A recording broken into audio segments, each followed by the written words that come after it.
It started with a notification, the kind you almost swipe away without reading. $14.980 charged to your credit card. First I thought it was fraud. My thumb hovered over the bank app, my pulse quickening as I clicked the notification open. The charge wasn't random. It was local. From the Willow Hall, the same venue where my sister Emma was getting married next weekend. For a moment the numbers on my screen blurred. It had to be a mistake. There was no way, no possible reason, my card would be used to pay for the wedding. Then I saw the line below. Authorized by Daniel Moore. Daniel, my boyfriend. The same Daniel who'd helped Emma and her fiancé plan parts of their wedding because he loved organizing things. The same Daniel who'd spent hours with my sister these last few months, taste testing cakes, helping with logistics, staying late at her place to finalize decorations. My throat went dry. I stared at the screen until my reflection distorted in the glass. When I called him, he answered too quickly. "Hey, babe." His voice came light, casual. "You on your way home?" I forced my tone to stay calm. "Did you use my credit card?" What? My card. There's a $14,000 charge for Willow Hall under your name. Silence. Then oh yeah. That must have been for the final payment. Emma asked me to. Why would you be paying for Emma's wedding with my card? Another pause, longer this time. I could almost hear him blinking, searching for a story. It was just a mix-up. I thought it was the joint card.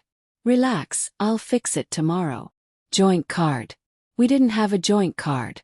When I hung up, my hands were shaking so badly I dropped the phone. It hit the carpet with a muted thud. The room felt too quiet, the air too thick. I sat down on the couch and stared at the wall until the light outside dimmed from gold to gray. In the months leading up to the wedding, I'd noticed small things.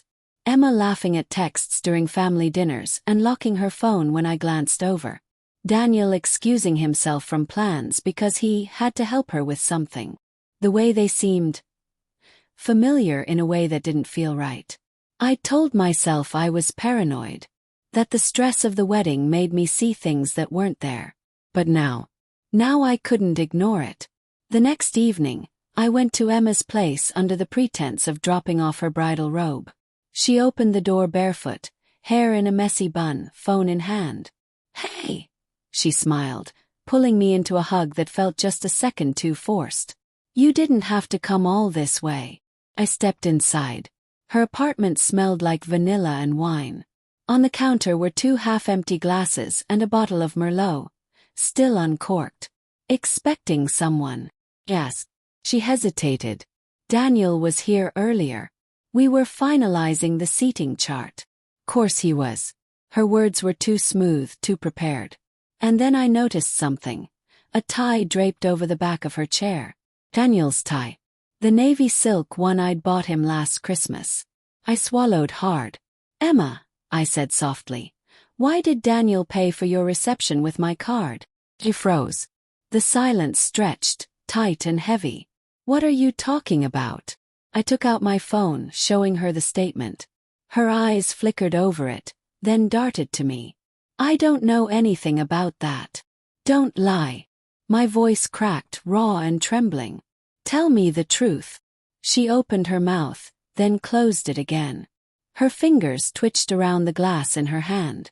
Finally she whispered, "It wasn't supposed to happen like this." The words hit like a slap. I remember sitting down, my legs numb. The clock ticked loudly in the background. What wasn't supposed to happen like this? Yes. She sank onto the opposite chair, face pale. "Daniel and we didn't plan it. I couldn't breathe. My heart slammed against my ribs like it was trying to escape. "You and Daniel." Tears welled in her eyes. "It started after Mom's funeral. He was just there for me. You were distant. I was lonely. He said he didn't mean to hurt you." I laughed, a broken, disbelieving sound. "He said that he didn't mean to hurt me. He's been sleeping with my sister Emma." She buried her face in her hands. "Please don't ruin the wedding. It's already too far gone." Too far gone. As if betrayal had an expiration date. I left without another word. Outside, the night air was sharp and cold, biting at my skin. My phone buzzed in my pocket. Daniel again. I didn't answer. I drove until the city lights blurred into streaks. I thought of the laughter, the dinners, the nights we'd all spent together. I thought of the way Emma had cried on my shoulder when she told me she'd found the one. I realized, in a cruel twist of irony, she had. The next morning, I woke up with a clarity I didn't expect.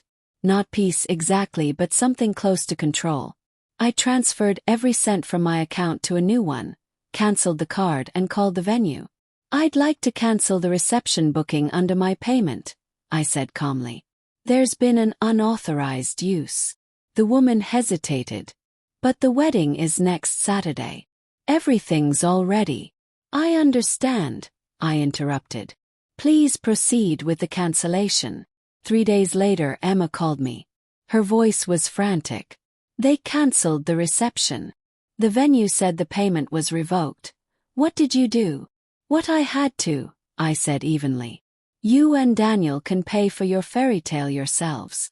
"You're being cruel," she shouted, her voice breaking. "You're destroying my wedding." I wanted to scream that she had destroyed it, that she had taken a knife to everything we'd ever shared, but I didn't. Instead, I whispered, "No, Emma. You destroyed me. The wedding's just collateral damage." The day she was supposed to walk down the aisle, I didn't go. I sat in my apartment with the blinds drawn, a cup of cold coffee untouched beside me. Around noon, my phone buzzed with a text from an unknown number. It was a photo. Emma in her gown, standing alone in front of an empty hall. No guests, no music. Just her. Then another photo. Daniel, looking at her with a face I couldn't read. Underneath, a message. "I guess this is what we deserve." For a long time I just stared at it. And then, for the first time in months, I smiled. Not out of joy. Not out of revenge. But because finally, they couldn't hide behind anything anymore. The truth was laid bare, ugly and undeniable. And somehow that was enough.